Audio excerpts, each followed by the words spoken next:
Just because you're the first team does not mean you have to be the last team. Let's talk about the talks with Ohio and the Sun Belt and what it could mean for two teams in particular in the great state of Tennessee. Ironically, the Ohio Valley. Follow me.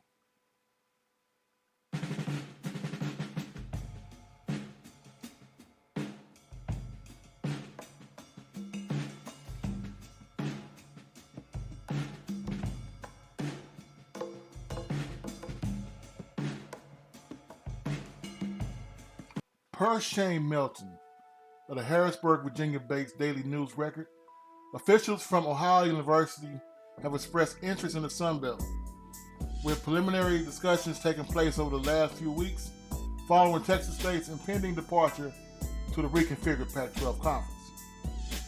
Now, Melton reports there are no impending moves from either Ohio or the Sun Belt, as of yet saying discussions may be more about establishing relationships for the future. The Sun Belt's been linked with Louisiana Tech and West Kentucky, both members of the Conference USA, and are still yet to decide if they'll stick with 13 members or add a 14th for the 2026 season. All the talk for the movement in the MAC, one of FBS most stable conferences the last 2 decades, started in earnest February 2024 when they announced the addition of UMass. A few months later, the Mountain West announced their intention to discuss conference affiliation with NIU and Toledo. NIU ultimately accepted the invitation, opting to leave the MAC as a full-time member.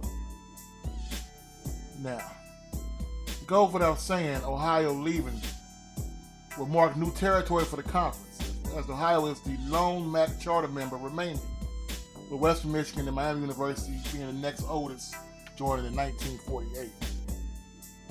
While yes, no move is imminent, but it does bring for discussion. For now, the MAC sits at 13 full members in 2025, before shrinking to 12 in 2026. Now here's the question. If Ohio does move out, that leaves a hole. What better place to go than the state of Tennessee and the Ohio Valley? And the two most prominent schools in that region, who are not part of the SEC or other major conferences, would be Tennessee State and Middle Tennessee State. If both of these schools come bringing the MAC to 14 teams, what would that mean for HBCU football on the FBS level?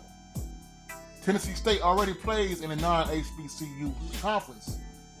Bringing them up, it could disrupt Middle Tennessee State's whole plan, but it could also form a rivalry of the ages. I'm out.